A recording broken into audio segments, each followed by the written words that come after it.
Holidays nale, adu namma GT Holidays da. GT Holidays, South India's #1 travel brand. You know you are special when you're with GT Holidays. பிரதமர் மோடி அவர்கள் போட்ட வாழ்த்து செய்தி நீங்க நல்லா பாத்தீங்கன்னா ஒரு மெசேஜ் கிளியரா புரியும். அவர் வந்து லீடர்ன்ற வார்த்தையை எங்கேயுமே யூஸ் பண்ணல. உங்களுடைய புதிய பதவிக்கு நான் வாழ்த்து தெரிவிக்கிறேன் அப்படின்னு தான் போடுறாரு. ஸோ அப்போ நம்ம அந்த கவர்மெண்ட்டை ரெகனைஸ் பண்ணல அப்படின்றது தான் ஒரு கிளியர் கட்டான ஒரு இண்டிகேஷன். அதே சமயம் நீங்கள் எதிர்கட்சி தலைவர் ராகுல் காந்தி அவர்களை பார்த்தீங்கன்னா ஃபார் யுவர் நியூ இதுன்னு போட்டு ஒரு மாதிரி அங்கீகரிச்சிருந்தார் இந்த இடத்துல. இப்போ இதன் பிறகு இவங்க தொடர்ச்சியாக இந்தியாவுக்கு எதிரான நடவடிக்கைகள் கிட்டத்தட்ட தினம் எடுத்துட்டு வராங்க. கோர்ட்டுக்கு போறாங்க, மஜிஸ்ட்ரேட் ஹியரிங்க்கு ரெடியா இருக்கிறாரு. இங்க இருக்கக்கூடிய வக்கீல்கள், இவங்க சார்பா போகக்கூடிய இந்து வக்கீல்கள் யாருமே வந்து கோர்ட்டுக்குள்ள போக முடியல. ஏன்னா அங்கேயுமே இவங்க அமைப்பு ஜமாத் இவங்களுடைய இது வந்து ரொம்ப ஸ்ட்ராங்கா இருக்கு. அப்போ கோர்ட்டுக்கும் நீங்க போக முடியாது, காவல்துறையும் உங்களோட பாதுகாக்க வந்து அவங்களுக்கும் செயல்பட முடியாத ஒரு நிலைமை இருக்கு. அப்ப நீங்க யார் காலில் விழுவீங்க, என்ன நடக்கும் அப்படின்ற ஒரு மிகப்பெரிய கேள்வி. இப்ப கரண்ட் நிலைமை வந்து அதான், எங்களை யார் காப்பாத்துவாங்க அப்படின்ட்டு. ஒரு இடமா ஷேக் ஹசீனா இங்க இந்தியால இருக்கிறதும் அவங்க கோவத்துக்கு ஒரு காரணமா? இல்ல, ஷேக் ஹசீனா இந்தியால இருக்கிறது அப்படின்றது இன்னைக்கும் அவங்க ராஜினாமா பண்ணல. அவங்களுடைய அதிபர் பிரசிடென்ட் என்ன சொல்றாருன்னா, இவங்க ராஜினாமா கடிதம் கொடுத்தாதான் நான் வந்து இது பண்ண முடியும் அப்படின்ட்டு. அவங்க ட்ரம்ப் அவர்களுக்கு எழுதின கடிதத்துல கிளியரா பார்த்துருப்பீங்க, வாழ்த்து செய்தியில பிரதமர் பங்களாதேஷ் தான் அவங்க போட்டுட்டு இருக்காங்க. அப்போ ஒரு கவர்மெண்ட் இன் எக்ஸைலா இல்லைன்னு தெரியாது. நாம அடைக்கலம் கொடுக்கணும் அப்படின்னா அவங்கள அனுப்பிச்சு கொண்டு வந்து சேஃபா இங்க இறக்கி விட்டது அவங்களுடைய ராணுவம். இது நான் எக்ஸ்பெக்ட் பண்றது ட்ரம்ப் அவர்கள் வந்த பிறகு, இது பத்தியான பேச்சுவார்த்தையை நம்ம ஏற்கனவே நடத்தியிருக்கோம். அவர் வந்த பிறகு பெரிய மாற்றங்கள் இதுல வரும் அப்படின்றத நான் எதிர்பார்க்கிறேன். ஸோ ஜனவரியில இதுல ஒரு பெரிய ஷிஃப்ட் இருக்கும், நிச்சயமா இருக்கும். ஏன்னா ட்ரம்ப்புக்கு மோடி அவர்கள் தேவையா இல்ல யூனிஸ் தேவையா அப்படின்ற கேள்விக்கு ரொம்ப சிம்பிள் ஆன்சர், பிரதமர் மோடி தான் தேவை, இந்தியா தான் தேவை. இப்போ நான் இதுதான் சொல்றேன், ஜனவரி 20க்கு அப்புறம் அதுக்கு ஒரே நாள்ல எல்லாம் மாறிடும் நான் சொல்லலை. பட் ஜனவரி 20க்கு அப்புறம் ஒரு பெரிய மாற்றம் ஏற்படும். நல்ல கவனிங்க, அதுக்கப்புறம் நிச்சயமா ஒரு பெரிய மாற்றம் வரும் அப்படின்றது என்னோட நம்பிக்கை. ராணுவம் பங்களாதேஷ்குள்ள போக முடியாதுன்னு கேக்குறீங்களா? இது மேற்கு வங்கத்துல பிஎஸ்எஃப் இருக்கிறாங்க. பிஎஸ்எஃப் இருக்கக்கூடிய அந்த பகுதியில ராணுவத்தை டெப்ளாய் பண்ண முடியாதா, இல்ல ராணுவம் இதை வந்து கையெழுத்து? இல்ல, ராணுவம் இருக்கு, இப்பவும் இருக்கு. ராணுவம் எல்லையோர காவல் அப்படின்றது அவங்களுடைய பார்டரை மேனேஜ் பண்றது பிஎஸ்எஃப் வேலை. ஆதரணியர்களுக்கு அன்பு வணக்கம். இன்றைய சிறப்பு நேர்காணலில் நம்முடன் இணைந்திருக்கிறார் ஓய்வு பெற்ற இந்திய ராணுவ அதிகாரி, புவியரசியல் ஆய்வாளர் மேஜர் பதத்குமார் சார். சார் வணக்கம். வணக்கம் வினோத். ஜெயந்த். ஜெயஹிந்த் சார். இந்த பங்களாதேஷ் தொடர்பாக தொடர்ச்சியான உங்களுடைய பதிவுகளை நாங்கள் பார்த்துக்கிட்டே இருக்கோம். இன்னொரு பக்கம் பங்களாதேஷில் வந்து இந்த ஷேக் ஹசீனாவுடைய வெளியேற்றத்துக்கு பிறகு இன்னொருவர் வந்து முகமது யூனஸ் வந்து அங்கே வந்து ஒரு பொறுப்பாக வந்து அமர்த்தப்பட்ட பிறகு அங்கே நடந்து வரக்கூடிய விஷயங்கள், மைனாரிட்டிஸுக்கு எதிரான ஒரு விஷயங்கள், அது ஒரு பக்கம் நடப்ப தனியாக பேசுவோம். அதுக்கு முன்பாக இப்போ ரொம்ப ரீசெண்டாக பார்டரில் கிட்டத்தட்ட நமக்கும் அவங்களுக்கும் வந்து கிட்டத்தட்ட ஒரு 4000 கிலோமீட்டர் பார்டர் இருக்குது. அப்படிங்கிற போது அந்த ஸ்பேஸில் வந்து அவங்க வந்து இந்த துர்கிஷ் ட்ரோனை வந்து டெப்ளாய் பண்ணுறதாகட்டும், அதனால நம்மளுடைய இந்த வடக்கு மேற்கு வங்கத்தில் ஒரு சின்ன சின்ன டிஸ்டர்ப் ஏற்படுது அப்படிங்கிற ரிப்போர்ட்ஸ் எல்லாமே வந்துட்டு இருக்கு. பங்களாதேஷ் ஏன் இதை இப்போ செய்யணும்? இல்லை, அது என்ன இஷ்யூ அப்படின்னா 3 தான் நம்ம பிரிச்சுக்கலாம். ஒன்று அவாமி லீக், அதன் பிறகு பங்களாதேஷ் நேஷனல் பார்ட்டி, 3வது ஒரு முக்கியமான அரசியல் கட்சி, ஒரு ஃப்ரிஞ்ச் எலிமெண்ட் அப்படின்னு சொன்னீங்கன்னா ஜமாத் இஸ்லாமி. ஜமாத் இஸ்லாமியை இவங்க தடை செய்து வச்சுருந்தாங்க. உங்களுக்கு அந்த ஒரு பாம் பிளாஸ்ட் நடந்தது ஞாபகம் இருக்கும் பங்களாதேஷில். ரொம்ப பெரிய லெவலில் பல பேர் அதில் கொல்லப்பட்டாங்க. அதன் பிறகு அந்த ஜமாத் அமைப்பு டோட்டலாகவே அவங்க பேன் பண்ணி வச்சுருந்தாங்க. இப்போ இந்த சூழ்நிலையில் ஜனவரி மாதம் இந்த வருடம் தேர்தல் வருது. தேர்தலில் இவங்க ஜெயிக்கிறாங்க. ஏன்னா பிஎன்பியோடைய அவங்களுடைய நிறைய தலைவர்கள் வந்து பல கேசஸில் கிரிமினல், சிவில், கரப்ஷன் கேசஸில் உள்ளே இருக்காங்க.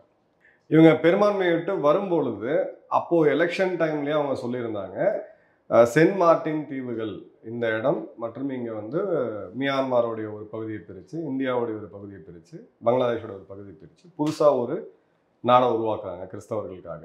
அந்த இடத்துல ஒரு சார்ஜ் வச்சுருந்தாங்க. 2வது சென்ட் மார்ட்டின் ஐலாண்டை ஒரு வெஸ்டர்ன் கண்ட்ரி எங்ககிட்ட கேட்டாங்க, நீங்கள் கொடுத்துட்டீங்கன்னா நாங்கள் கம்ஃபர்டபுளாக எலெக்ஷன் வின் பண்ணலாம், நான் கொடுக்க முடியாதுன்னு சொல்லி இறையாண்மைக்காக நின்று அப்படின்னு சொல்லி பேசினாங்க.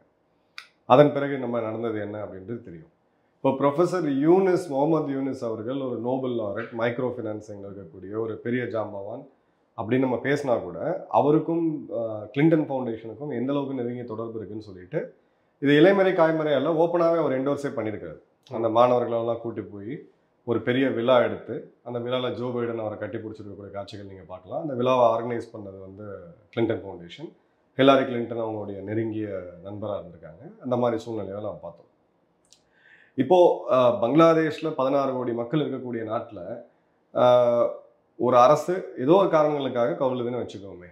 அப்போ அந்த 16 கோடி மக்கள் இருக்கக்கூடிய நாட்டில் ஒருத்தர் கூடவா அந்த நாட்டை தலைமை தாங்கிறதுக்கு தகுதி இல்லாமல் இருப்பாங்க? கண்டிப்பாக கிடையாது. இராணுவம் ரொம்ப தெளிவாக அவங்க இது பண்ணாங்க, நாங்கள் ஆட்சி பொறுப்புக்கு நாங்கள் வரமாட்டோம், நாங்கள் பின்னாடி இருந்து சப்போர்ட் பண்ணுறோன்ட்டு. ஸோ அங்கே இருக்கக்கூடிய பிரசிடெண்ட்டோ இல்லை ஒரு சீஃப் ஜஸ்டிஸோ இல்லை யாரோ ஒரு கமிட்டி போட்டு ஒரு ஒரு அரசை உருவாக்கி இருக்க முடியும் அவங்களால. அதை அவங்க பண்ணல. இவர் அமெரிக்காவிலேருந்து ஃப்ளைட் பிடிச்சி வராரு. அங்கே அந்த கவர்மெண்ட்டை வந்து இன்ட்ரீம் சீஃப் அட்வைசர் அப்படின்ற ஒரு பதவியோட டேக் ஓவர் பண்ணுறாரு.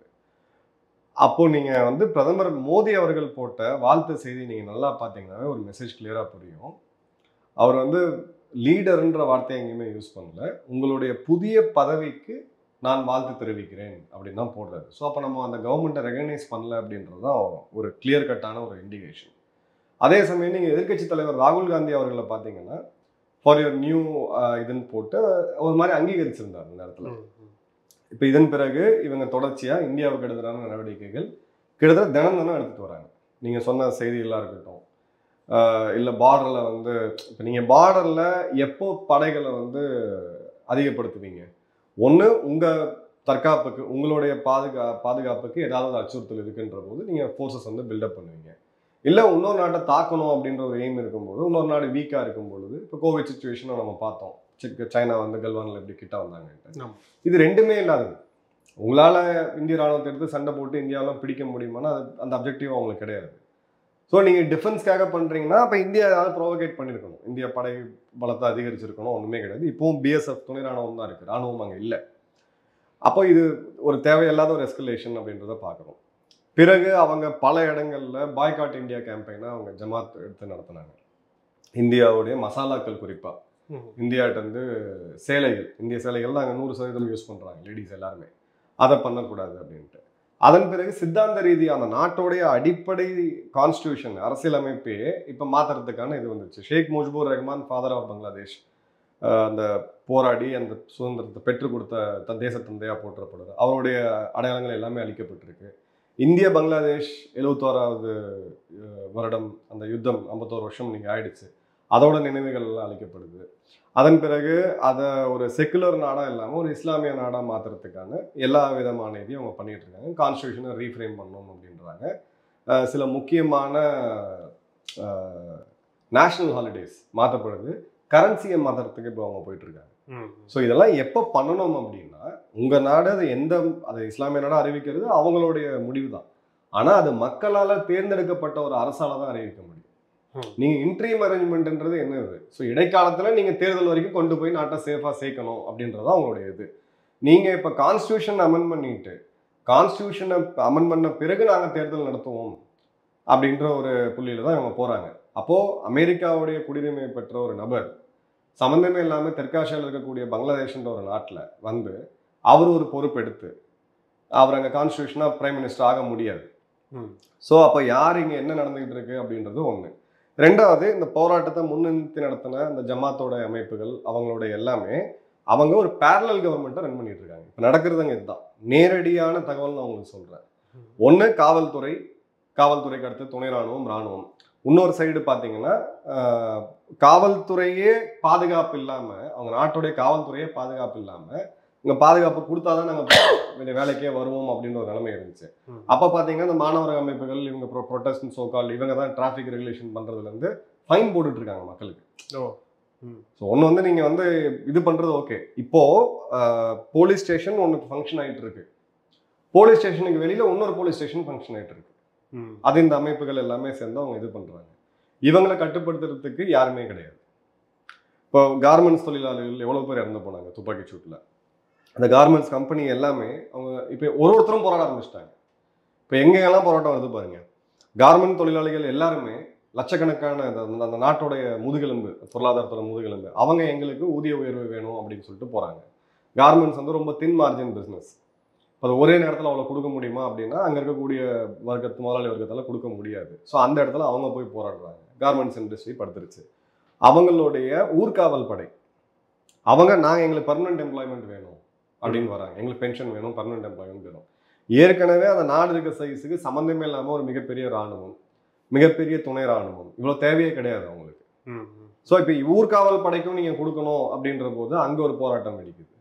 அதன் பிறகு ஊர்காவல் படைக்கும் காவல்துறைக்கும் ஒரு பிரச்சனை வருது. அப்புறம் ஊர்காவல் படைக்கும் அங்கே இருக்கக்கூடிய மாணவர் அமைப்புக்கும் ஒரு பிரச்சனை வருது. இப்போ ஒரு கவர்மெண்ட் ஆஃபீஸில் அவங்க போகிறாங்க. என்ன நடந்திருக்கு அப்படின்னு நீங்கள் நல்லா கவனிச்சிங்கன்னா, இது ஸ்டார்டிங்கில் அவாமி லீக் பார்ட்டி ஒர்க்கர்ஸுக்கு எதிராக அது மாதிரியான நிகழ்ச்சிகள் இங்கேயும் நம்ம பார்த்துருக்கோம். இந்தியாவிலே பல இடங்களில் பல மாநிலங்கள் நடந்திருக்கு. ஒரு ஆளுங்கட்சி ரொம்ப நாள் இருந்துட்டு போனாங்கன்னா அவங்களுக்கு எதிரான ஒரு இதை நம்ம பார்ப்போம். வெஸ்ட் பெங்காலில் பார்த்தோம். ஜோதி வாசு அவர்கள் முதல்வராக இருந்து அந்த ஆட்சி மாற்றம் நடக்கும்போது ஒரு வன்முறை, அந்த கோபம் இருக்கிறது. இது அப்படிதான் அவங்க முதல்ல ப்ரொஜெக்ட் பண்ணாங்க. ஏன்னா கணிசமான இந்துக்கள் 90% இந்துக்கள் ஓட்டு போட்டது அவாமி லீக், ஷேக் ஹசீனா அவர்களுக்கு. ஏன்னா அவங்க ரைட்ஸை ப்ரொடெக்ட் பண்ணுறது அவங்க தான். அதாவது அரசியல் ரீதியாக எங்கேயுமே மைனாரிட்டிஸ் ஒரு என் பிளாக்காக தான் போடுவாங்க.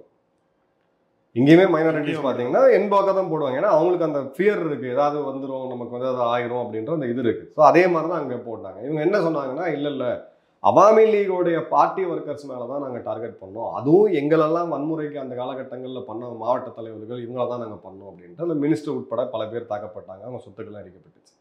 இப்போ அவாமி லீக் எங்கள் பார்ட்டியே கிடையாது, அவங்க எல்லாம் சைலண்ட் ஆகிட்டாங்க, தலைவரும் கிடையாதுங்க. இப்போ நீங்கள் அடுத்த ஒரு 5 மாத காலத்தில் தொடர்ச்சியாக இந்துக்கள், இந்து கோயில்கள், சர்ச்சு, அங்கே இருக்கக்கூடிய ஒரு பழமையான கேத்தலிக் சர்ச்சு, சீக்கியர்களுடைய இது, பட் அவங்க எண்ணிக்கையில் சிறுபான்மையினர், ரொம்பவும் சிறுபான்மையிலும் இருக்கிறதுனால அது வெளியில் தெரிய மாட்டாங்க. அப்போ இது எல்லாமே யார் பண்ணுறாங்க அப்படின்னா ஸ்ட்ரீட் ஃபோர்ஸ். அவங்க ஸ்ட்ரீட் ஃபோர்ஸை யார் கண்ட்ரோல் பண்ணணும்? Law and order யாரோடது? போலீஸால் இயங்க முடியல. இராணுவத்துக்கு சில நம்பர்ஸ் கொடுத்தாங்க, இராணுவ அதிகாரிகளுடைய ஒரு 20 அதிகாரிகளோட நம்பர் கொடுத்தாங்க. இப்போ அது எதுவுமே அங்கே ஃபங்க்ஷன் ஆக மாட்டேங்குது. இப்போ இஷ்கான் அவங்க ஒரு ப்ரொட்டஸ்ட் பண்ணாங்க, அவங்க தூக்கி டெரரிசம் சார்ஜில் உள்ள வைக்கிறாங்க. இது இஷ்கான் அமைப்பு உலகம் முழுக்க இருக்குது, பல இஸ்லாமிய நாடுகள் இருக்குது. எப்படி அவங்க ஃபங்க்ஷன் ஆகிட்டு இருக்காங்கன்றது எல்லாருக்குமே தெரியும். அப்போ நீங்கள் டெரரிசம் சார்ஜில் உள்ள வைக்கிறீங்க, அதையும் கூட வைங்க, ஒரு காழ்ப்புணர்ச்சிக்காக ஒரு இது போட்டுறீங்க. But justice system, judicial system அவங்க ஃபங்க்ஷன் ஆகணும். இப்போ கோர்ட்டுக்கு போகிறாங்க, மேஜிஸ்ட்ரேட் ஹியரிங்க்கு ரெடியாக இருக்கிறாரு. இங்கே இருக்கக்கூடிய வக்கீல்கள், இவங்க சார்பாக போகக்கூடிய இந்து வக்கீல்கள் யாருமே கோர்ட்டுக்குள்ளே போக முடியல. ஏன்னா அங்கேயுமே இவங்க அமைப்பு ஜமாத் இவங்களுடைய இது ரொம்ப ஸ்ட்ராங்காக இருக்குது. அப்போ கோர்ட்டுக்கும் நீங்க போக முடியாது, காவல்துறையும் உங்களோட பாதுகாக்க அவங்களுக்கும் செயல்பட முடியாத ஒரு நிலைமை இருக்கு. அப்ப நீங்க யார் காலில் விழுவீங்க, என்ன நடக்கும் அப்படின்ற ஒரு மிகப்பெரிய கேள்வி. இப்ப கரண்ட் நிலைமை அதான், எங்களை யார் காப்பாற்றுவாங்க அப்படின்ட்டு. ஏன்னா ஒரு மாநில அரசு அப்படின்ற போது அவங்க வேற மாநிலத்துக்கு போகலாம், இல்லை ஏதாவது பண்ணலாம், இல்லை கோர்ட் சிஸ்டம் ஸ்ட்ராங்கா இருக்கு, ஸோ ஜுடிஷியரை நாடலாம். ஒரு மனிதனுக்கு எல்லாரும் பாதிக்கப்படும் போது அவன் கடைசியா நம்பி இருக்கிறது இந்த நீதிமன்றத்தை தான். நீ எதுவுமே ஃபங்க்ஷன் ஆகல அப்படின்ற போது அங்க ஒரு பெரிய ஒரு பயம், ஒரு இது எல்லாருக்குமே வந்துருச்சு. இல்ல அது உள்நாட்டுல நடக்கிற விஷயங்கள் தொடர்ச்சி நம்ம பார்த்துட்டு இருக்கோம். ஆனா இப்ப பார்டர்ல இந்த விஷயங்கள் இல்ல, அதான் இப்ப அவங்க ஆன்டி இந்தியா ஸ்டாண்ட கிளியரா எடுக்கிறாங்க. மாலத்தீவுல எப்படி கெட் அவுட் இந்தியா கேம்பெயின் அவங்க பண்ணி கொண்டு வந்தாங்களோ அதே மாதிரியான இதை அவங்க எடுக்கிறாங்க. ஸ்ட்ராங்கா ஒரு இந்திய எதிர்ப்பு அப்படின்றத வெளியிலையும், இந்து எதிர்ப்புன்றத உள்ளேயும் அவங்க கொண்டு வந்துட்டு இருக்காங்க. பொலிட்டிக்கலா அவங்க கிளியரா பண்றாங்க. அதனால பாதிப்பு எவ்வளவு இருக்கும் அவங்களுக்கு அப்படின்றதும் அவங்க இது பண்ணல. ஒரு இடமா ஷேக் ஹசீனா இங்க இந்தியால இருக்கிறதும் அவங்க கோவத்துக்கு ஒரு காரணமா? இல்ல, ஷேக் ஹசீனா இந்தியால இருக்கிறது அப்படின்றது இன்னைக்கும் அவங்க ராஜினாமா பண்ணல. அவங்களுடைய அதிபர் பிரசிடென்ட் என்ன சொல்றாருன்னா, இவங்க ராஜினாமா கடிதம் கொடுத்தாதான் நான் இது பண்ண முடியும் அப்படின்ட்டு. அவங்க ட்ரம்ப் அவர்களுக்கு எழுதின கடிதத்துல கிளியரா பார்த்துருப்பீங்க, வாழ்த்து செய்தியில பிரதமர் பங்களாதேஷ் தான் அவங்க போட்டுட்டு இருக்காங்க. அப்போ ஒரு கவர்மெண்ட் இன் எக்ஸைலா இல்லைன்னு தெரியாது. நாம அடைக்கலம் கொடுக்கணும் அப்படின்னா அவங்கள அனுப்பிச்சு கொண்டு சேஃபா இங்க இறக்கி விட்டது அவங்களுடைய ராணுவம். ஸோ அந்த இடத்துல நம்ம இல்லை அப்படின்றது சொல்ல முடியாது. தஸ்லீமா நஸ்ரீனுக்கும் நம்ம அடைக்கலம் கொடுத்துருக்குறோம். இந்த மாதிரி பல காலகட்டங்களில் தலாய் லாமா அவர்களுக்கும் நம்ம அடைக்கலம் கொடுத்துருக்கோம். அதுக்காக நம்ம சீனாவுக்கு எதிராக காய நோத்துறோமா அப்படின்னா கிடையாது. அது ஒரு நீங்க கவர்மெண்ட்டை எஸ்டாப்ளிஷ் பண்ணுங்க, மக்களால் தேர்ந்தெடுக்கப்பட்ட ஒரு அரசு வரட்டும், நீதிமன்றம்லாம் அமையட்டும். அதுக்கப்புறம் நீங்க அந்த நீதிமன்றம் சார்ஜ் ஷீட் பண்ணட்டும். அவங்கள இந்த ஒரு கரப்ஷன் கேஸோ இல்லை ஏதோ ஒரு இதுக்காக அவங்க மேல சார்ஜ் ஷீட் கேட்டா அப்ப நம்ம அனுப்ப முடியும். இன்னைக்கு அவங்க தப்பிச்சு வந்ததே பெரிய விஷயம். ஸோ அந்த இடத்துல நம்ம அனுப்ப முடியாது. அதையும் அவங்க ஒரு இதுவா வைக்கிறாங்க. இப்போ நீங்க நல்லா கவனிங்க, அந்த ஆகஸ்ட் மாசம் இருந்த இந்த ஷேக் ஹசீனா இருந்த கோவம் இன்னைக்கு கிடையாது. அவங்க ரியாலிட்டியை ஃபேஸ் பண்றாங்க. 25% இன்ஃப்ளேஷன் இப்போ அவங்களுடைய கார்மெண்ட் இண்டஸ்ட்ரி படுத்துக்கிட்டு இருக்கு. இப்போ மக்களுடைய கோவம் எங்களுக்கு என்ன அடுத்தது அப்படின்றதுதான். ரெண்டாவது யூனிஸ் வந்தது ஒரு பெரிய ஒரு ஒரு நம்மளுடைய மகாத்மா அவர்கள் ரேஞ்சுக்கு அவங்க வந்து ப்ரொஜெக்ட் பண்ணாங்க. பட் அவர் மகாத்மா கிடையாது. அவர் தேர்தலை கண்டக்ட் பண்றதை பத்தி இது வரைக்கும் பேசவே இல்லை. இப்போ கடுமையான நெருக்கடிக்கு அப்புறம் அவர் சொல்றாரு, நான் வந்து அடுத்த வருஷம் ஸ்டார்டிங்லயோ 2025 எண்ட்லயோ இல்ல ரிஃபார்ம்ஸை ஃபுல்லா பண்ணி வாக்காளர் பேர் பட்டியெல்லாம் சரி பார்த்து எல்லாம் பண்ணணும்னா 26ல் தான் அவர் எலெக்ஷனை கண்டக்ட் பண்ணுவேன் அப்படின்னு சொல்றாரு. அப்ப இடைப்பட்ட 1.5 வருஷத்துல அந்த நாட்டுக்கு சம்பந்தமே இல்லாம ஒரு நபர், அவருடைய ஒரு 5 ஆலோசகர்கள் அரசியல் சாசனத்தை எப்படி வேணா மாத்தலாம் அப்படின்னா அந்த நாடு இப்ப அந்த அரசியல் சாசனத்தை பேஸ் பண்ணி தான் அடுத்த தேர்தல் எல்லாமே போக போகுது. இப்ப அந்த இடத்துல பேசும்போது அவங்க வந்து இது ஒரு இஸ்லாமிக் கான்ஸ்டியூஷனா கொண்டு வரணும் அப்படின்றத இது பண்றாங்க. அப்ப இலங்கையில நம்மளுடைய மலையக தமிழர்கள் இருந்த அதே கேள்விதான் இங்க எழுது. அப்ப மைனாரிட்டிஸ்க்கு வாக்குரிமை இருக்கா இல்லையானே இப்ப தெரியல. அதை நோக்கி அவங்க போயிட்டு இருக்காங்க. ஸோ இந்த சமயத்துல நீங்க இந்தியா எதிர்ப்பு அப்படின்றத டொமஸ்டிக்காகவும் இந்தியாவுக்கு எதிராக நாங்கள் எல்லாருக்கிட்டையும் நாங்கள் இப்போ இது பண்ணுவோம். உதாரணத்துக்கு பாகிஸ்தானுடைய கன்சைன்மெண்ட், அது 1971 சுதந்திரம் வாங்குறதுலேருந்து அவங்க நாட்டில் ஒரு ரிட்டன் ரூலே இருக்கு. ஒரு பாகிஸ்தான் கன்சைன்மெண்ட்டையும் செக் பண்ணணும்னுட்டு. ஏன்னா ஷேக் முஜிபுர் ரஹ்மான் அவருடைய குடும்பம் எப்படி குடும்பமாக கொலை செய்யப்படுறது நம்ம பார்த்தோம். இன்னைக்கு அதெல்லாம் அவங்க ரிலாக்ஸ் பண்றாங்க. ஸோ இது மாதிரி தொடர்ந்து அவங்க இந்த நடவடிக்கை எடுக்கிறது டொமஸ்டிக் ரீசன்ஸ் ஒன்று. இதை விட நீங்க ஜியோ பொலிட்டிக்கல் ரீசன் எடுத்தீங்கன்னா பின்னாடி அமெரிக்கா. இது நான் எக்ஸ்பெக்ட் பண்றது ட்ரம்ப் அவர்கள் வந்த பிறகு இது பற்றியான பேச்சுவார்த்தை நம்ம ஏற்கனவே நடத்தியிருக்கோம். அவர் வந்த பிறகு பெரிய மாற்றங்கள் இதில் வரும் அப்படின்றத நான் எதிர்பார்க்குறேன். ஸோ ஜனவரியில் இதில் ஒரு பெரிய ஷிஃப்ட் இருக்கும், நிச்சயமாக இருக்கும். ஏன்னா ஜனவரியில் ஏன் ஷிஃப்ட் இருக்குன்னா ட்ரம்ப் அவர்கள் ஒரு பர்சனாலிட்டி ஓரியன்ட் லீடர், நேரடியாக அவருடைய ரிலேஷன் வச்சுக்கக்கூடிய லீடர். இதே யூனிஸ் பற்றி நான் உங்களுக்கு ஒரு கதை சொல்கிறேன். 2016 ட்ரம்ப் அவர்கள் ஜெயிக்கிறக்கூடிய அறிவிப்பு வருது. அப்போ யூனிஸ் வந்து பிரான்ஸ்ல ஒரு பல்கலைக்கழகத்தில் உரையாடிட்டு இருக்காரு. இந்த செய்தி வந்து ட்ரம்ப் ஜெயிச்சிட்டாரு அப்படின்றது வந்துச்சு. ஹிலாரி கிளின்டன் அவங்களுக்கும் நடந்த க்ளோஸ் ரேஸ் உங்களுக்கு தெரியும். ஜெயிச்சதுன்னு வந்தபோது இவர் குரல் உடஞ்சி தழுதழுத்து ட்ரம்ப் அவர்கள் இந்த மாதிரி ஜெயிச்சது வந்து என்னால் தாங்கவே முடியல, என்னால் பேசவே முடியல, நீங்கள் எல்லாமே வந்து ஒரு மன அழுத்தத்தில் டிப்ரெஷனில் இருப்பீங்க, இந்த இருண்ட மேகங்கள் 4 வருடங்களில் கலைஞ்சிரும், மீண்டும் ஒளிபெருக்கும் பேசினார். அதே ஹிலாரி கிளின்டன் ஃபவுண்டேஷனுக்கு பங்களாதேஷ் மாதிரியான ஒரு ஏழை நாட்டில இருந்து ஒரு பெரிய ஃபண்டிங் அவர் பண்ணார். எலெக்ஷனுக்கு ஒரு கிளியரா ஆன்டி ட்ரம்ப் ஸ்டாண்ட் அவர் நேரடியாக எடுத்தார். அதன் பிறகு ட்ரம்ப் வெற்றி பெற்று வராரு. வந்த பிறகு பங்களாதேஷ்ல இருந்து ஒரு டெலிகேஷன் போய் ட்ரம்ப் அவர்களை பார்க்குறாங்க. ட்ரம்ப் அவர்கள் அந்த டெலிகேஷன்ல ஃபர்ஸ்ட் கேட்ட கேள்வி என்னன்னா, உங்களுடைய அந்த பேங்கிங் ஃபெலோ எங்க, எனக்கு எதிராக தேர்தலில் வேலை பார்த்து எனக்கு என்னை வந்து வரக்கூடாது, என்னை தோக்கடிக்கணும்னு சொல்லி வேலை பார்த்தா அவர் எங்க வரலையான்னு கேட்டு நக்கல் அடிச்சார். இப்போ ட்ரம்ப் அவர்களுக்கு இவருக்கு எழுதின வாழ்த்து செய்தி நீங்க படிச்சு உலகம் முழுக்க பல தலைவர்கள் பேசினாங்க. அதில் ஃபர்ஸ்ட் சென்டென்ஸ் என்னன்னா, இஸ் எக்ஸலன்சி அப்படின்ற ஒரு வார்த்தையை யூஸ் பண்றாரு. நான் அடிமை சாசனம் நான் காலில் விழுந்துடுறேன் அப்படின்ட்டு. ஏன்னா இப்போ அந்த ரோஹிங்கியாக்கள் ஒரு 15 லட்சம் பேர் இருக்காங்க. அவங்களுக்கு வந்து $870 மில்லியன் பணம் தேவை வருஷத்துக்கு. அந்த நிதி உதவியில 470 பில்லியன் தான் அமெரிக்கா கொடுக்குது. இப்போ அது பாதியில் நின்றுட்டு இருக்கு. அந்த $870 பில்லியன் அவங்க பிரிச்சு எப்படி கொடுக்குறாங்க அப்படின்னு பார்த்தீங்கன்னா, ஒரு ரோஹிங்கியா அகதிக்கு $12 பர் மந்த் 1000 ரூபா. அதுல கமிஷன் எடுத்தது போக அவங்க எவ்வளவு, அவங்க என்ன நிலைமையில இருப்பாங்கன்றத பாருங்க. ஸோ இந்த நாடு, நீங்க இந்தியா போன்ற நாட்டை நீங்க பஞ்ச் பண்ணணும், உங்க தகுதிக்கு மீறி நீங்க பஞ்ச் பண்ணணும்னா நீங்க துருக்கி அளவுக்கு ஒரு பூலோக ரீதியில ஒரு ஜியோ பொலிட்டிக்கலா ரெலவெண்டா இருக்கணும். நீங்க மெடிட்டரேனியன் சி இருக்கு, இங்க யூரோப் இருக்கு, இந்த பக்கம் இருக்கு, ஒரு பெரிய நாடு. ஆனா இந்தியாவை சேலஞ்ச் பண்ற அளவுக்கு அந்த நாடு வந்து பண்ணுவாங்க, எல்லாம் பண்ணுவாங்க. கத்தாரி தூண்டுன்னு ஒரு நாடு, ஆனா எண்ணெய் வளர்த்து வச்சிருக்கு. உங்ககிட்ட என்ன இருக்கு? ஸோ நீங்க சார்ந்து இருக்கக்கூடிய ஒரு எக்ஸ்டெண்டட் பாரத் தான் அது வந்து ஒரு புதுசா நம்ம கிட்ட டிபெண்ட் ஆகி நம்மளுடைய வளர்ச்சியை தான் அவங்களுக்கு நம்ம கொடுத்தோம், காரணம் சொல்லிடல. இப்போ இதே தமிழக அரசு நாளைக்கு முதல் ஒரு முடிவு பண்ணி திருப்பூர்ல இருக்கிற கார்மெண்ட்ஸ் கம்பெனி ஏரியாவுக்கு நான் பாதி ரூபாயில மின்சாரத்தை கொடுக்குறேன், வேலை செய்யக்கூடிய ஆட்களுக்கு நாங்கள் மாநில அரசாங்கமே வந்து ஒரு 3 வருஷத்துக்கு இஎஸ்ஐ பிஎஃப் வந்து ஷேர் பண்ணுவாங்கன்னு ஒரு ரூல் போட்டாங்கன்னா பங்களாதேஷ் படுத்தோம். அதெல்லாம் நம்ம பண்ணலை, நாம வேற வளர்ச்சியை நோக்கி நம்ம போயிட்டு இருக்கோம். ஸோ இது ஒரு கம்ப்ளீட்டா இவங்களா உருவாக்கிக்கிட்டது அந்த ஒரு இன்ஃப்ளூயன்ஸ்ல அப்படின்றத நம்ம பார்க்குறோம். இப்போ ட்ரம்ப்புக்கு மோடி அவர்கள் தேவையா இல்லை யூனிஸ் தேவையா அப்படின்ற கேள்விக்கு ரொம்ப சிம்பிள் ஆன்சர், பிரதமர் மோடி தான் தேவை, இந்தியா தான் தேவை. அப்போ நான் இதுதான் சொல்றேன், ஜனவரி 20க்கு அப்புறம் அதுக்கு ஒரே நாளில் எல்லாம் மாறிடும்னு நான் சொல்லலை. பட் ஜனவரி 20க்கு அப்புறம் ஒரு பெரிய மாற்றம் ஏற்படும். நல்ல கவனிங்க, அந்த தேர்தலுக்கு ஒரு வாரம் முன்னாடி கடுமையா சாடி பேசினார் ட்ரம்ப். பங்களாதேஷ்ல நடந்துக்கிறது ஒரு காட்டு மிராண்டித்தனமா எல்லாம் நடந்துகிட்டு இருக்கு, அங்க இந்துக்கள் தாக்கப்படுறாங்கன்ட்டு. ஸோ அவருக்கும் பொலிட்டிக்கல் கம்பல்ஷனுமே இருக்கு. நாங்க ஒரு சாலிடா என்மாஸா ஹிந்துஸ் அங்கே ஓட் பண்ணியிருக்கிறாங்க அமெரிக்காவில். ஸோ அந்த இமேஜ் எல்லாம் நீங்க சேர்த்து பார்த்தீங்கன்னா 20க்கு அப்புறம் நிச்சயமா ஒரு பெரிய மாற்றம் வரும் அப்படின்றது என்னோட நம்பிக்கை. இன்னொரு ரீடிங் என்னோட ரீடிங் கரெக்டாக இருந்துச்சுன்னா மார்ச் ஏப்ரலுக்குள்ள யூனிஸ் தூக்கி அடிக்கப்படுறதுக்கும் வாய்ப்புகள் அதிகமாக இருக்கு டொமஸ்டிக்காக. இன்னொரு பிரதான ஊடகத்தில் வந்த ஒரு ரிப்போர்ட்ல நம்மளுடைய சிறப்பூஞ்சிலேருந்து அப்புறம் வந்து நம்மளுடைய வடகிழக்கு மாநிலங்கள்ல எல்லாத்துலேயுமே வந்து அவங்களுடைய ட்ரோனுடைய ஊடுருவல் இருக்கு. சிறப்பூஞ்சியில ஆகட்டும், மேகாலயா ஆகட்டும், மிசோரம்லேயே ஆகட்டும், இங்கெல்லாம் வந்து அவங்களுடைய ட்ரோன் வந்து பறக்கிறது எல்லாமே வந்து பண்ணி அவங்க ஒரு ரிப்போர்ட்டாக பெருசாக வந்து கொடுத்துருக்குறாங்க.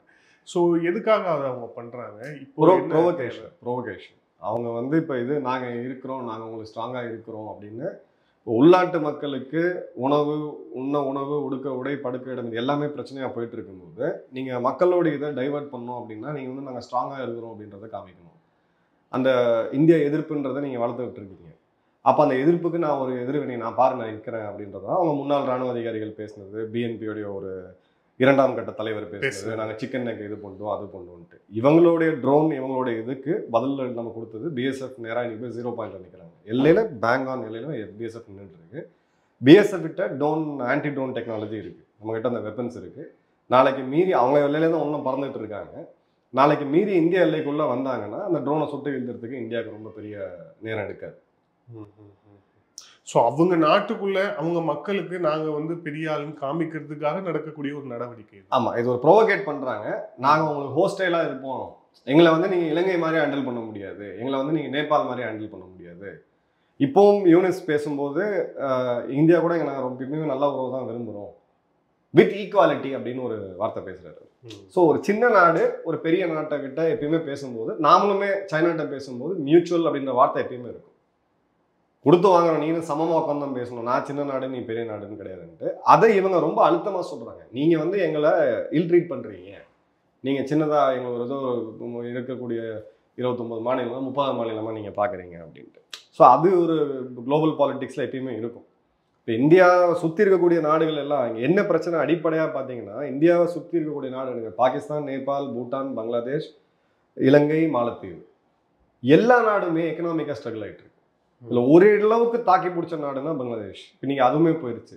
ஸோ நேச்சுரலாக உள்நாட்டு அரசியலில் உங்கள் அண்டை நாடு மிகப்பெரிய நாடாக 5வது மிகப்பெரிய பொருளாதாரமாக இருக்குது, இன்னும் 2-3 வருஷத்தில் 4வது மிகப்பெரிய பொருளாதாரமாக வரும். இவங்களை தான் நீங்கள் எதிரியாக காமிப்பீங்க. டொமஸ்டிக் பாலிடிக்ஸ் இலங்கை பாலிடிக்ஸில் தான் நடந்துச்சு, மாலத்தீவில் தான் நடந்துச்சு, நேபாளில் தான் நடந்துச்சு. அது பாகிஸ்தான் மட்டும் கொஞ்சம் மாறி போச்சு. இந்தியா மாதிரி நம்ம வளர்ந்துருக்கணும். இம்ரான் கான் வந்து நான் வந்து பிரதமர் மோடி அளவுக்கு நான் அவங்க நாட்டை வளர்த்துவேன் அப்படின்னு அவங்க போறாங்க. அதர்வைஸ் நீங்க பாத்தீங்கன்னா இதுதான் சேம் பேட்டர்ன் எல்லாமே. இது அன்பார்ச்சுனேட்டா நம்மளுடைய நெய்பர்ஸோ உங்களுடைய சொந்தக்காரங்களோ நீங்க முடிவு பண்ண முடியாது. அது உலக ரீதியாக அந்த அமைப்புல வருது, அந்த பிரச்சனை வருது. ஸோ அந்த மாதிரி தான் கொஞ்சம் இது பண்ணுவாங்க. இல்லை இந்த ஃப்ரண்ட்ல வந்து இந்தியாவை வந்து ஒரு பதற்றமான சூழ்நிலை ஏற்படுத்தணும், இங்க ஒரு ஃப்ரண்ட்டை வந்து நம்ம வச்சுக்கிட்டே இருக்கணும் அப்படின்னு வேற சக்திகள் ஏதாவது பயன்படுத்த ஸ்ட்ரெயிட்டாவே அமெரிக்காவுக்கு 2023 வந்து நம்ம கிட்ட பிரச்சனை இருக்கு. 2022 நம்ம கிட்ட அந்த பிரச்சனை அவங்க கிட்ட இருந்துச்சு. 23 உக்ரைன் ரஷ்யாவில் கடுமையான அழுத்தம். இதை வந்து யார் நான் சொல்லல, பாதுகாப்புத்துறை அமைச்சர் ராஜ்நாத் சிங் ரஷ்யாவில் பேசுறாரு. பப்ளிக்கா பிரைவேட்டா எங்களுக்கு கடுமையான அழுத்தம் இருந்துச்சு அப்படின்ற வார்த்தையை அவர் பேசினார். ஸோ ஆப்வியஸா இது அமெரிக்கன் பிளாக் அப்படின்றது நம்ம எல்லாருக்குமே தெரியும். ரஷ்யாவை நீங்க கண்டிக்கணும், கண்டனம் தெரிவிக்கணும், பொதுவாக நீங்கள் வந்து கண்டனம் தெரிவிக்கணும் அப்படின்றது அவங்களுடைய ஃபர்ஸ்ட் டிமாண்ட். ரஷ்யா கிட்ட ஆயில் வாங்குறது இந்தியாவுக்கு அவங்களுக்கு பிரச்சனை கிடையாது. ஏன்னா ஆயில் வாங்கி நம்ம யூரோப்புக்கு எக்ஸ்போர்ட் பண்ணிட்டு இருக்கோம், அதில் அவங்களுக்கு பிரச்சனை கிடையாது. ஒரு மிகப்பெரிய ஜனநாயக நாடு, நீங்கள் ரஷ்யா பக்கம் நீங்கள் கூடாது, உக்ரைனுக்கு ஆதரவாக நீங்கள் இது பண்ணணும், ரஷ்யாவுக்கு எதிர்த்து நீங்கள் பேசணும். தீர்மானம் G20 கிட்டத்தட்ட 12 நாடுகள் இதை முடிவு பண்ணாங்க. இந்தியா ஒத்துக்கல, சைனா ஒத்துக்கல. பிரிக்ஸில் நம்ம பார்த்தோம், இது எல்லாமே இந்த ரெஃபரன்ஸ் வந்து ரஷ்யாவை பற்றியான எந்த இதுவுமே இல்லை. G7 மாநாட்டில் பார்வையாளராக நம்ம போனோம், பிரதமர் போயிருந்தாரு, அப்பவும் இது பண்ணல. ஐநா சபையோட கூட்டத்திலையும் சரி, அங்கேயும் இந்தியா ரஷ்யாவுக்கு எதிராக மூவ் பண்ணல. ஸோ அது தொடர்ந்து நீ இது பண்ணும் பொழுது அமெரிக்காவுடைய பார்வை, அவங்களோட பெரிய பிரச்சனை அந்த காலத்துலேருந்து என்ன அப்படின்னா, ஒன்று நீ ஏன் சைடு இல்லைன்னு நீ எதிரி, அதுதான் அவங்களுடைய இது. அங்கே கிளியர் கட்டாக ஃபிக்ஸ் பண்ணுறாங்க. பிளஸ் ரஷ்யா வந்து அவங்களோட எனிமின்னு சொல்றது அது ஒரு ஓல்டு டிபிக்கல் அமெரிக்கன் மைண்ட். ஆமா, அந்த அமெரிக்கன் மைண்ட் செட் தான். ஒண்ணு நீ ஏன் பக்கம் ஏன்னா ட்ரம்ப் வந்து கோல் போஸ்ட் மாத்திட்டாரு, மாத்திட்டாரு, கம்ப்ளீட்டா மாத்திட்டாரு. இது வந்து டிபிக்கல் டெமோக்ராட்ஸோட கிளியர் கட்டாவே நம்ம அதை பார்த்தோம். அதன் பிறகு இந்த அழுத்தம் ஒரு லெவலுக்கு மேல போய் நம்மளோட சில முக்கியமான ட்ரேட் எல்லாம், நம்மளுடைய G414 இன்ஜின்ஸ், தேஜஸ்க்கு இதெல்லாம் வந்து இதாகும் போதுதான் பிரதமர் மோடி அவர்கள் உக்ரைனுக்கு போயிட்டு அந்த 8 மணி நேரம் ரயில் பயணத்தை போயிட்டு ஜெலன்ஸ்கியை சந்திச்சுட்டு வர்றாரு. அப்பயும் என்ன சொல்றது, அவர் வந்து சொன்னது இட்ஸ் நாட் எரா ஃபார் வார், சண்டை போடுறதுக்கான யுகம் கிடையாது, நூற்றாண்டு கிடையாது, அமைதியா போங்க அப்படின்னு தான் சொன்னாரு. மோடி அவர்கள் போய் உக்ரைன்ல இறங்கும் போது அந்த ரஷ்யாவோட ஏவுகணை தாக்குதல் ஒரு 30 குழந்தைகள் கொல்லப்பட்டாங்க உக்ரைன்ல. அதையும் அவர் கண்டிச்சார். ஆனா ஏன் ஜியோ பொலிட்டிக்கல் ஸ்டாண்டை நீ உன் இஷ்டத்துக்கு எடுக்க சொல்ல முடியாது. அப்போ இத்தனை வருடம் பாகிஸ்தான் இத்தனை தாக்குதல் நடத்தும் போது நீங்க யாராவது கண்டிச்சிங்களா? இல்ல யாராவது நீங்க இந்தியாவுக்கு ஆதரவா நின்னீங்களா? இன்னி வரைக்கும் பாகிஸ்தானோட இந்த யுத்தங்களை நம்ம தான் ஹேண்டில் பண்ணிட்டு இருக்கோம். எந்த நாடுமே வந்து அக்ரஸர் தான் ஃபர்ஸ்ட் பிளேம் பண்ணுவாங்க. ஸோ இப்போ நீங்கள் அக்ரஸர் வேற பிளேம் பண்ணுறீங்க, ரஷ்யா தான் பிளேம் பண்ணுறீங்க. அப்போ 71 ஆப்ரேஷன் செஞ்சிஸ் கான்னு சொல்லி டிசம்பர் 3ஆம் தேதி பாகிஸ்தான் தானே யுத்தத்தை ஆரம்பிச்சாங்க, நம்ம ஆரம்பிக்கல. 65 லால் பகதூர் சாஸ்திரி வீக்காவது பிரதமர் இருக்காரு, இந்த நேரத்தில் அடிச்சு பார்ப்போம் நீங்க தானே ஆரம்பிச்சீங்க. 47 நீங்க தானே ஆரம்பிச்சீங்க, 99 நீங்க தானே ஆரம்பிச்சீங்க. இதுல ஏதாவது இந்த வரலாறுல அந்த 4 யுத்தங்கள்ல ஒரு இடத்துல அமெரிக்கா இதே பாலிசி அப்ளை பண்ணியிருந்தாங்கன்னா நாம திரும்ப அந்த பாலிசி அப்ளை பண்ணலாம். அப்போ உங்களுக்கு உங்க ஜியோ பொலிட்டிக்கல் இன்ட்ரெஸ்ட் முக்கியம், எனக்கு ஏன் ஜியோ பொலிட்டிக்கல் இன்ட்ரெஸ்ட் முக்கியம். ஸோ இந்த பாயிண்ட்ல அவங்க ட்ரை பண்றாங்க. இந்தியாலையுமே ஒரு இதை கொண்டு வரதுக்கு அவங்க ட்ரை பண்றாங்க. ப்ரொட்டஸ்ட் ஒரு இது நம்ம பார்த்தோம். இப்போ உங்களோட பக்கத்துல இருக்கிறனால அஷ்ட காமிக்கிறேன். ஜஸ்ட் இப்பவும் சொல்றேன், இந்தியாவும் அமெரிக்காவும் நண்பர்கள், காலத்தின் கட்டாயம். அமெரிக்கா சீனாவை எதிர்க்கணும் அப்படின்னு அவங்க முடிவு பண்ணாங்கன்னா சீனாட்ட அமெரிக்கா நாளைக்கு தன்னை பாதுகாக்கணும் அப்படின்ற ஒரு நிலைமை. இது ஒன்றும் 20-30 வருஷம் ஆகும். இந்தியா இல்லாமல் பண்ண முடியாது. பட் வித்தின் ஃப்ரெண்ட்ஸில் நீங்கள் டப்புன்னு அடிச்சிடுறீங்க, எனக்கு ரொம்ப வலிக்குது, நானும் திரும்ப உங்களை பலாரும் ஒரு வருவேன். ஸோ இவங்களுக்கு கொடுத்ததுக்கு, இந்த பங்களாதேஷில் கொடுத்ததுக்கு இப்போ ராஜ்நாத் சிங் அவர்கள் அங்கே கொடுக்குறாரு ரிப்ளை. ரஷ்யா எங்களுடைய நண்பர்கள், எந்த காலகட்டத்திலையுமே நாங்கள் அப்படி தான் இருப்போம். எக்ஸ்டர்னலாக அவர் சொன்ன வார்த்தைகள் ரொம்ப ரொம்ப ஒரு இம்பாக்ட்ஃபுல்லான வார்த்தைகள். ப்ரைவேட்டாக பப்ளிக்காக எங்களுக்கு அவ்வளோ அழுத்தம் வந்துச்சு அப்படின்ட்டு பப்ளிக்காக நம்ம பார்த்துட்டோம். எந்த ஒரு தூதரக அதிகாரியாவது, எரிக் அவருடைய அமெரிக்காவோட இப்போ இருக்கக்கூடிய கான்சுலர் ஜெனரல் இந்தியாவில் பேசுறது, இந்த அணி சாராமல் இருக்கிறது இதெல்லாம் வந்து ஓகே, போர் சூழல்லாம் இதெல்லாம் உங்களுக்கு ஒத்து வராது அப்படின்ட்டு. இது தூதரக அதிகாரி பேசுகிற வார்த்தையே கிடையாது. அப்போ நீங்கள் ப்ரோவோக் பண்ணிக்கிட்டே இருப்பீங்க அப்படின்னா, இவங்க இந்திரா காந்தி அவர்களே அந்த காலகட்டங்களில் நாடு அவ்வளோ கஷ்டமாக இருக்கும்போது அவங்க ஏற்று தான் நின்றுனாங்க அமெரிக்காவை. அன்னைக்கு அவங்க கவலையப்படலையே, அன்னைக்கு அவங்க சாலிடாக எடுத்து நின்னாங்க. அதன் பிறகு காலிஸ்தான் மூமெண்ட் நம்ம பார்த்தோம், எந்த மாதிரி மோசமாக போய் அவங்க உயிரே போகிற அளவுக்கு ஒரு மோசமான ஒரு சூழ்நிலை வந்ததை பார்த்தோம். ஸோ இந்த மென்டாலிட்டி அவங்களுக்கு இருக்கு. இதை நம்ம டீல் பண்ணி தான் ஆகணும். பொலிட்டிக்கல் இன்ஸ்டெபிலிட்டி அவங்க கொண்டு வருவாங்க, ப்ரொட்டஸ்ட் இந்த மாதிரியான இதில் கொண்டு வருவாங்க. எங்கெங்கெல்லாம் வீக் லிங்க் இருக்குன்னு பார்ப்பாங்க, அங்கெங்கெல்லாம் பிரச்சனைகள் வரும். மணிப்பூரில் கண்டிப்பாக வருமா, வரதான் செய்யும். காலிஸ்தானை திரும்ப ஆக்டிவேட் பண்ண முடியுமா, நீங்கள் லொமஸ்டிக்காக பண்ண முடியாது, வெளியில் பண்ணிக்கிட்டு இருக்காங்க. ஸோ இதற்கான இதெல்லாம் அவங்க கண்டிப்பாக பண்ணிக்கிட்டு தான் இருப்பாங்க. அது வந்து நம்ம இல்லைன்னு சொல்லவே முடியாது. ஏன்னா அவங்க ஃபாரின் பாலிசி அப்படி தான். ட்ரம்ப் அவர்கள் வந்த பிறகு இது பர்சன் டு பர்சன் மாறும். பட் ட்ரம்ப் அவர்கள் வந்த உடனே இந்தியா அமெரிக்கா உறவு அப்படியே எங்கேயோ போயிருமானா கிடையாது. இவர் ட்ரேட்ல காமிப்பார், வர்த்தக ரீதியாக இந்தியாவை இது பண்ணுவார். பார்த்துருக்கோம். இப்போவே ஒரு 20,000 பேர் இல்லீகலாக குடியேறின இந்தியர்களை கையில் அனுப்பணும்னு சொல்லி அவங்க லிஸ்ட்டு ரெடி பண்ணி வச்சுருக்காங்க. அமெரிக்காவில் பிறந்தாவோட குடியுரிமைன்ற அந்த சட்டத்தையும் அவங்க மாற்ற போகிறாங்க. ஸோ லட்சக்கணக்கான இந்தியர்களுக்கு இப்போ குடியுரிமை கிடைக்காம போகிறதுக்கான வாய்ப்பு ரொம்ப ரொம்ப அதிகமாக இருக்குது. அது அந்த மாதிரி போகும். பட் அந்த நாடு இப்படி தான் டீல் பண்ணுன்றத அடிப்படை இது சித்தாந்தம். நேர்காணல் இறுதியான கேள்வி சார். இப்போ பங்களாதேஷில் நடக்கக்கூடிய விஷயங்களை தாண்டி மேற்கு வங்கம் நம்ம மாநிலத்தில் முக்கியமான மாநிலங்கிற போது அங்கோட வடபகுதியில் தொடர்ச்சியாக அந்த அவங்களுடைய ஊடுருவக்காரர்கள் வந்து இந்த போதை விஷயங்கள் பண்ணுறது, அதுக்கப்புறம் வந்து கிளம்பி போகிறதுன்னு சொல்கிற மாதிரி விஷயங்கள் நடக்குது அப்படிங்கிறத பார்க்குறோம்.